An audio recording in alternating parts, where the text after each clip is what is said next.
बेटे आज स्टार्ट करेंगे रेशियो। मैथमेटिक्स की आप कह सकते हो रेशियो जो है वो तो नींव है, बिना रेशियो के मैथमेटिक्स आपका अधूरा है।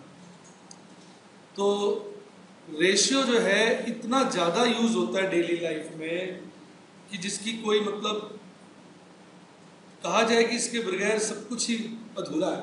तो ये बात कोई अतिशयोक्ति नहीं है, ये बिल्कुल सच है। तो आइए सबसे पहले हम रेशियो का मतलब समझते हैं, रेशियो का मीनिंग क्या होता है। तो ratio is the comparison between two figures that can be expressed in quantitative terms. सबसे जरूरी बात यह है कि रेशियो जो कंपैरिजन है उन फिगर्स का है जो क्वांटिटेटिव टर्म्स में एक्सप्रेस हो सके। अगर फिगर्स हमारी क्वांटिटेटिव टर्म्स में एक्सप्रेस नहीं हो सकती तो बेटे वो रेशियो नहीं है।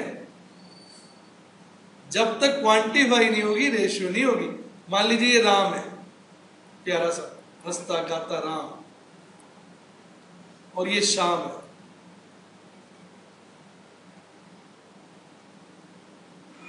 रोता पिटता श्याम। क्यों? क्योंकि इसके तो आए 90 नंबर और इसके आए 9 नंबर। अब अगर हम इनका रेशियो बनाना चाहें वो 90:9 हो जाएगा, यानी राम अपॉन श्याम 90:9 हो जाएगा, कट के 10:1 हो जाएगा। इसका मतलब ये हुआ कि राम के मार्क्स श्याम के 10 टाइम्स, राइट। अगर आप इसको श्याम अपॉन राम लिखेंगे तो ऊपर श्याम के मार्क्स नीचे राम के मार्क्स, तो ये रेशियो हो जाएगी 1/10। यानी अब नीचे वाला राम ऊपर वाले श्याम के 10 टाइम्स है, या ये कहिए जो ऊपर वाला श्याम नीचे वाले राम का 1/10 है। कैसा लगा? रेशियो का मतलब समझ में आया? तो रेशियो बेसिकली दो फिगर्स का क्वांटिटेटिव टर्म्स में एक्सप्रेस किया जाता है, कट कटा के जो आता है वो रेशियो। अब बेटा इसको मैं इस एग्जांपल से भी बता रहा हूं कि अगर रेशियो 3/2 हो तो इसको आप कई तरह से लिख सकते हैं, 3:2, या इसको डिवाइड कर दीजिए 1.5/1, यानी वो क्या हो जाएगा 1.5:1। तो इसका मतलब इधर से देखेंगे तो इसका मतलब तो ये होता है कि अगर नीचे वाली चीज 2 है तो ऊपर वाली 3 है। इसका मतलब अगर नीचे वाली 4 होगी ऊपर वाली 6, नीचे वाली 6 होगी ऊपर वाली 9। अगर नीचे को 3 से मल्टीप्लाई करोगे तो ऊपर भी 3 से करना पड़ेगा। अगर काट पीट के आप ऐसे लिख देते हो तो और इजी हो जाता है समझना कि ऊपर वाली चीज नीचे वाली चीज का 1.5 गुना है, 1.5 टाइम्स है। ऊपर वाली चीज नीचे वाली चीज का 1.5 गुना है, 1.5 टाइम्स। इन जनरल हम रेशियो को क्या बोलते हैं? A:B। तो इन जनरल रेशियो क्या बोली जाती है? A:B। अब ये जो पहला वाला A होता है इसको बोलते हैं एंटेसिडेंट, और जो दूसरे वाला B होता है इसको बोलते हैं कॉन्सिक्वेंट। पता होना चाहिए आपको, एंटी मतलब होता है पहले, एंटे बोलते हैं, लोग एंटे बोल देते हैं। एंटे मतलब होता है पहले, कॉन्सी मतलब होता है बाद में। तो एंटेसिडेंट मतलब पहले वाला, कॉन्सिक्वेंट मतलब दूसरे वाला, बाद वाला। समझ आ गया? अब सबसे बड़ी बात यह है, रेशियो को एक्सप्रेस करना हो तो उनका यूनिट सेम हो। मैं आपको समझाता हूं। राम, इसका वजन, दो छोटे छोटे बच्चे हैं, इसका वजन 2 किलो है।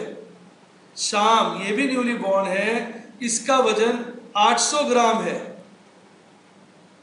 अब कोई कहता है राम और श्याम का रेशियो बताइए, आप कह देते हैं 2/800 यानी 1/400। बेटा ये गलत बात है। गलत इसलिए कि आपने ऊपर तो लिखा किलो, नीचे लिखा ग्राम, रेशियो ठीक नहीं आएगा।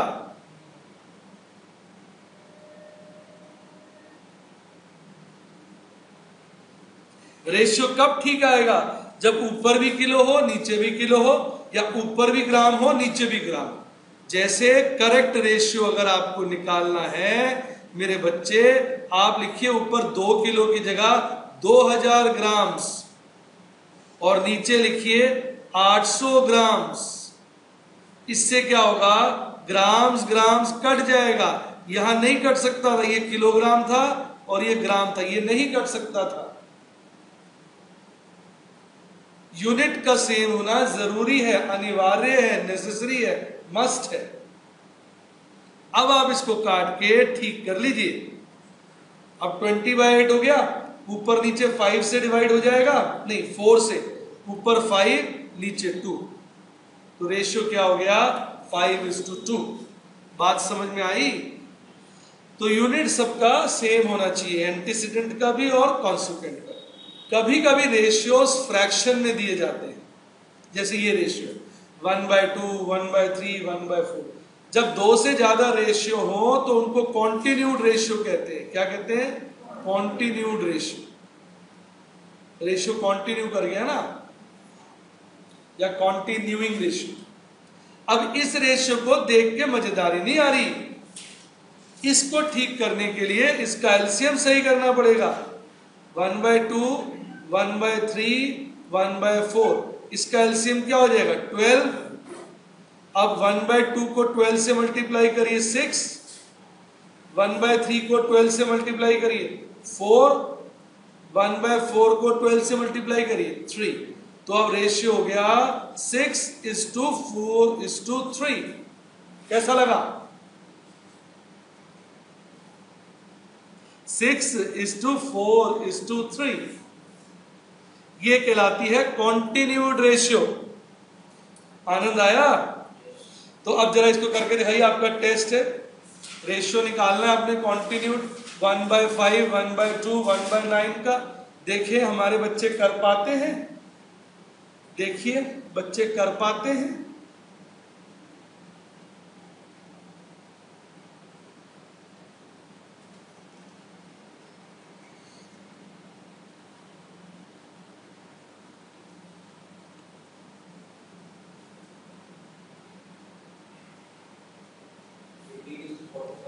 देखिए हमारे बीच एक बहुत प्यारा बच्चा बैठा है, खूबसूरत सा, इसने आंसर भी निकाल लिया है।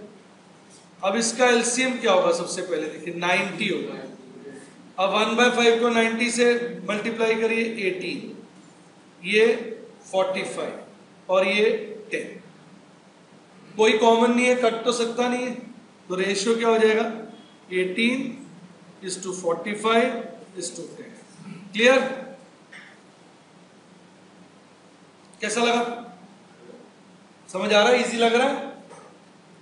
मजा आ रहा है? अब आगे बढ़ेंगे। अब चर्चा करेंगे, अब बात करेंगे कुछ रेशियो के बारे में। इनवर्स रेशियो, में हिंदी के डायलॉग के साथ में लिखता रहता है। इनवर्स रेशियो, उल्टा रेशियो। इनवर्स रेशियो, उल्टा रेशियो। अगर A और B रेशियो है तो बेटे इसका जो इनवर्स होता है वो इसको उल्टा कर दो, ऊपर से नीचे कर दो। नहीं समझे आप? जैसे ये राम है और अब आपको क्या बनाना है, इसका इनवर्स, तो ये राम हो गया। देखा आपने? ये राम, ये इसका इनवर्स, उल्टा कर दो इनवर्स। किसी बच्चे को डाउट हो तो मेरे पास आए, मैं उसको उल्टा करके दिखा दूंगा। कोई डाउट? इनवर्स मतलब उल्टा कर दो। अब इसकी खूबी क्या होती है इनवर्स की? जब आप इन दोनों रेशियो को मल्टीप्लाई करेंगे तो बेटे सदा आंसर 1 आएगा। तो इनवर्स रेशियो और रेशियो का प्रोडक्ट 1 होता है। याद रहेगा आपको? हटा दें? दूसरा कंपाउंड रेशियो, मल्टीप्लाई कर दो। मेरे हिंदी के डायलॉग याद रखिएगा, मल्टीप्लाई कर दो। हिंदी के डायलॉग बड़े जरूरी है, साथ साथ नोट्स में लिखते रहिए। मल्टीप्लाई कर दो इनवर्स रेशियो, मल्टीप्लाई कर दो। अब A/B है, इनवर्स रेशियो बोल गया मैं, कंपाउंड रेशियो। कंपाउंड रेशियो में मल्टीप्लाई कर दो। एक रेशियो A और B है, दूसरा रेशियो C और D है, इसका कंपाउंड निकालना AC/BD। तो कंपाउंड रेशियो में मेरे बच्चे, मेरे राजे प्रोडक्ट निकाल लेते हैं, यानी मल्टीप्लाई कर देते हैं। तो कंपाउंड रेशियो मतलब मल्टीप्लाई कर दो, राइट जी। अब डुप्लीकेट रेशियो, स्क्वायर कर दो, ऐसे याद करेंगे तो आपको याद रहेगा। स्क्वायर कर दीजिए, डुप्लीकेट। खुद से खुद का कंपाउंड करने को डुप्लीकेट कहते हैं। रिपीट, खुद से खुद को कंपाउंड करने को डुप्लीकेट कहते हैं। ये ए और बी है, इसको आप ए और बी से ही कंपाउंड कर दो, ए स्क्वायर बी स्क्वायर। आइए चर्चा करें इधर, एग्जाम्पल लें। 2:3 का डुप्लीकेट बताइए। 4:9, वेरी गुड। 1:7 का डुप्लीकेट बताइए। 1:49। कैसा लगा? राइट, हटा दें? क्लियर? ट्रिप्लीकेट रेशियो समझ गए होगे अपने आप ही। 3 बार प्रोडक्ट करेंगे, 3 वालों का प्रोडक्ट कर देंगे, खुद से खुद को 3 का प्रोडक्ट निकालें। जैसे A अपॉन बी का ट्रिप्लीकेट कहता है A upon B, A upon B, A cube upon B cube, A cube is to B cube. समझ आया कि नहीं आया? अब आपसे वही कहता है 2/3 का ट्रिप्लीकेट बताइए। क्या बताइए? ट्रिप्लीकेट। आप कहेंगे 2 क्यूब अपॉन 3 क्यूब, 8:27। कोई डाउट?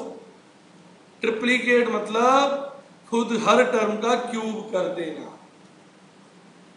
सब डुप्लीकेट स्क्वायर रूट कर दो। सब डुप्लीकेट मतलब स्क्वायर रूट कर दो। अब सुनो, अगर ए और बी का डुप्लीकेट, ध्यान से सुनना, सी अपॉन डी है, तो इसका सब डुप्लीकेट क्या हो जाएगा? ए अपॉन। राम का पापा श्याम, श्याम का बेटा Ram. A is to B का duplicate C is to D, C is to D का सब duplicate A is to B। आइए एग्जांपल लें। A is to B का सब डुप्लीकेट क्या होगा? √A upon √A, right. जैसे 4:9 का कहता है सब डुप्लीकेट।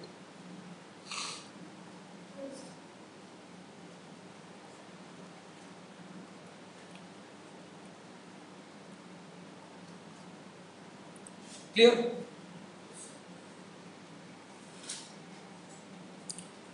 पानी की बोतल है?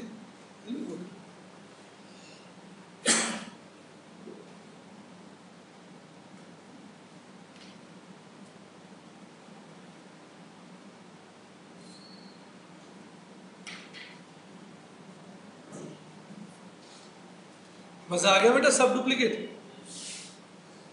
बड़े आ गए। इसी तरह आप गैस कर सकते हो अगला क्या होगा। सब, पहले इस क्वेश्चन को बताइए, इसका सब डुप्लीकेट बताइए। देखिए कौन कौन बच्चा उत्तर है, बताइए इसका सब। 2:3, इसका बताइए। 4/5, इसका बताइए। 1/2, इसका बताइए। 4/2 काट के इसको 2:1। ऐसा क्वेश्चन खतरनाक होता है। आप आंसर ढूंढोगे नीचे 4:2, उसने दिया होगा 2:1। तो कई बार बच्चे जल्दी में नन लिखाते हैं, 2:1 को मिस कर देते हैं जबकि 2:1 दिया होगा। ये कंफ्यूज कर रहे हैं, राइट जी। तो पहले वाला आंसर टिक करो। जैसे ए दिया हुआ है 2:1, बी दिया हुआ है 3:2, सी दिया हुआ है 4:1 और डी दिया हुआ है नन। तो आप ए टिक जो पहले आए। क्लियर हो गया? नेक्स्ट, सब ट्रिप्लीकेट क्यूब रूट निकालो। यानी अगर आपको A:B का सब ट्रिप्लीकेट निकालना है तो क्या होगा, ए का थर्ड रूट और बी का थर्ड रूट मतलब क्यूब। तो अब इसका देखो क्या होगा, सब डुप्लीकेट 3:2, क्योंकि 27 का थर्ड रूट यानी क्यूब रूट क्या होगा 3, 3 3 9, 9 3 27 और 8 का क्या होगा 2। इसी तरह बेटा इसका क्या होगा 4:2, काट के 2:1। इसका क्या होगा बेटा 1:2। तो तीनों का हमने सब ट्रिप्लिकेट भी निकाला। कैसे लगा, इजी मुश्किल? डुप्लीकेट में वो का था जिसमें a is to b, उसका लिखा था duplicate c is to d, वो क्या चीज?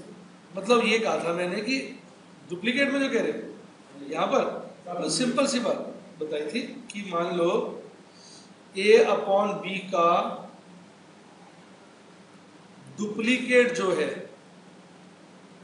वो c/d है, तो कॉमन सेंस होगी ना, c/2 का जो सब डुप्लीकेट होगा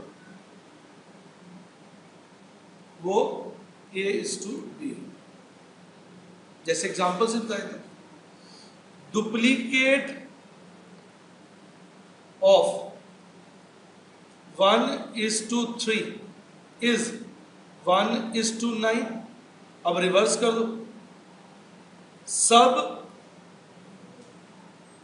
duplicate of 1:9 is 1:3। A B का पापा है तो बी का बेटा ए हो गया ना। कैसा लगा, वही बात यहां लग जाएगी ट्रिप्लीकेट। क्लियर?